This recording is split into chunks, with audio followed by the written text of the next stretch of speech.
আসসালামু আলাইকুম ফ্রেন্ডস, সবাই কেমন আছেন? আমরা আলহামদুলিল্লাহ ভালো আছি। আজকে বারান্দা বাগানের আরও একটি ভিডিও নিয়ে আমি হাজির হয়ে গেলাম। আজকে বারান্দা বাগানে আপনাদের সাথে শেয়ার করব আমরা তাল শাঁস রোপণ করেছিলাম কিছুদিন আগেই। সেই তাল শাঁসটা এখন সম্পূর্ণ পরিপক্ক হয়ে গেছে, সেটা আজকে আপনাদের সাথেই শেয়ার করব। বারান্দাতে আমরা তাল শাঁসও রোপণ করে খেলাম। খুবই আশ্চর্যজনক হলেও সত্য। পাকা তাল থেকেই এই তাল শাঁসটা তৈরি হয়। পাকা তাল খাওয়ার পরে যে বীজটা অবশিষ্ট থেকে যায়, সেই বীজটা আমরা এই মাটির উপরে রেখে দিয়েছিলাম। দেখুন কি সুন্দরভাবে শেকড় গজিয়েছে। আর আমরা কিন্তু এর আগেও খেয়েছি তাল শাঁসগুলো, আর এখন 3টা বাকি আছে। দেখতেই পাচ্ছেন কত বড় শেকড় হয়েছে এটার।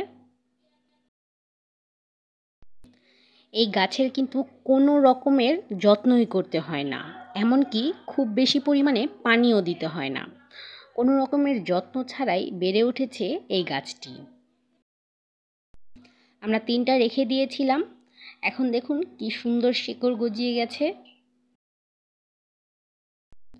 আমরা সবগুলো বীজ এক এক করে তুলে নেব।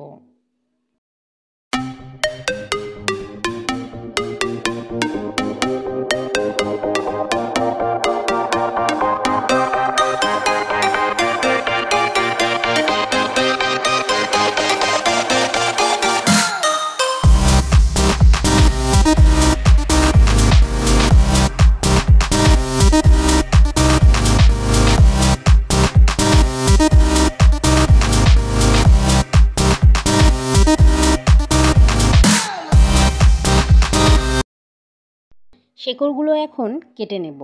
শেকড়গুলো কেটে খুব ভালোভাবে এগুলো ধুয়ে নেব।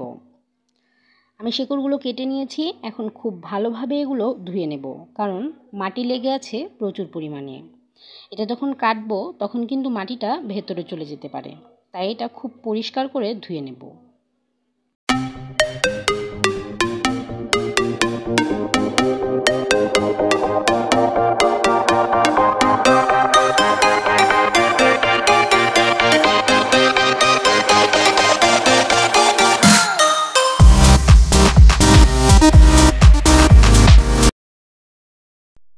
এটা কাটার জন্য আমরা চলে এসেছি ছাদে। এটা কাটতে একটু কষ্টকর হলেও এর কষ্টটা কিন্তু ভুলিয়ে দেবে। এর স্বাদটা অনেক অনেক বেশি ভালো। দেখুন আমি এটা বটি দিয়ে কেটে নিচ্ছি। এটা কিন্তু আপনারা দা দিয়েও কাটতে পারেন। দেখুন সম্পূর্ণটা একদম সাদা হয়ে গেছে, দেখতে কিন্তু খুবই সুন্দর লাগছে, আর টেস্টটাও মাশাআল্লাহ অনেক অনেক ভালো। এটা কিন্তু খেতে অনেক অনেক বেশি মিষ্টি ছিল। আমি আরও একটা কেটেছি, আপনাদের সাথে শেয়ার করছি। আর চামচ দিয়ে এটা আলতো করে তুলে নিচ্ছি। এটা খেতে কিন্তু খুবই খুবই মিষ্টি। আমি আপনাদের এর টেস্টটা বলে দিচ্ছি। যারা খেয়েছেন তারা তো অবশ্যই জানেন, আর যারা খাননি তাদের উদ্দেশ্যে আমি বলে দিচ্ছি। অনেক সময় দেখা যায় নারকেলের ভেতর থেকে একটা সাদা অংশ বের হয়, সেই সাদা অংশের মতোই এটা খেতে।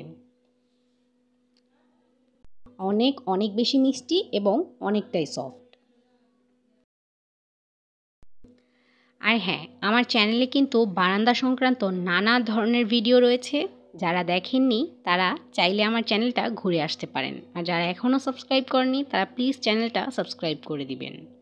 আর ভিডিওটি ভালো লাগলে কিন্তু অবশ্যই একটি লাইক দিয়ে যাবেন। এখন এর টেস্টটা আপনাদের ফাতেমা খেয়ে দেখাচ্ছে। ওর মুখের এক্সপ্রেশন দেখেই আপনারা বুঝতে পারছেন এর টেস্টটা কতটা ভালো হতে পারে। আমরা তো বারান্দাতেই রোপণ করে তাল শাঁস খেয়ে ফেললাম। আপনাদের যাদের জায়গা রয়েছে তারা কিন্তু আঙিনায় অথবা মাটিতেও এটা রোপণ করতে পারেন। আর যাদের জায়গা নেই তারা আমাদের মতো বারান্দাতেই রোপণ করে খেতে পারেন। এই তো সবগুলো কেটে নিয়েছি আমরা।